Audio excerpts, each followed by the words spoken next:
കഴിഞ്ഞ കുറച്ച് ദിവസങ്ങളായി നമ്മുടെ മാധ്യമങ്ങളിലൂടെ നിരന്തരം കേൾക്കുന്നൊരു കാര്യമാണ് ഈ ജൻസികളുമായി ബന്ധപ്പെട്ട പ്രക്ഷോഭവും ആ വിപ്ലവവും.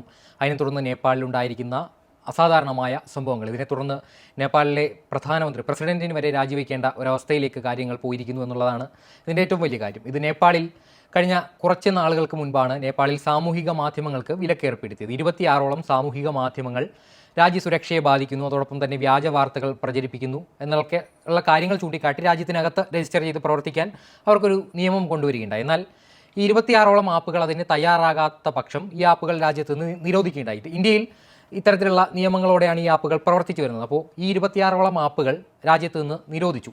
ഇതിനെ തുടർന്ന് സംഘടിതരായ പ്രക്ഷോഭകാരികൾ, പ്രത്യേകിച്ച് ജെൻസി എന്ന പദം സൂചിപ്പിക്കുന്നത് വിദ്യാർത്ഥികളെയാണ്, 28 വയസ്സിന് താഴെയുള്ള യുവാക്കളെയാണ് ജെൻസി എന്ന പദം കൊണ്ട് ഉദ്ദേശിക്കുന്നത്. അപ്പോൾ 28 വയസ്സിന് താഴെയുള്ള യുവാക്കളെല്ലാവരും കൂടി തെരുവിലേക്ക് ഇറങ്ങുന്നു. അതിനെ തുടർന്ന് അത് ഈ സാമൂഹിക മാധ്യമ വിലക്ക് നീക്കുക എന്നതിനപ്പുറം സർക്കാരിനെതിരെയുള്ള ഒരു പ്രക്ഷോഭമായിട്ട് ഇത് വളരുകയും അതിനെ തുടർന്ന് പ്രധാനമന്ത്രിക്ക് KP ശർമ്മ ഒലി എന്ന നേപ്പാളിൻ്റെ പ്രധാനമന്ത്രിക്ക് വരെ സ്ഥാനഭ്രഷ്ടനായിട്ട് രാജ്യത്ത് നിന്ന് പലായനം ചെയ്യേണ്ടുന്ന ഒരവസ്ഥയിലേക്കാണ് കാര്യങ്ങൾ നീങ്ങുന്നത്.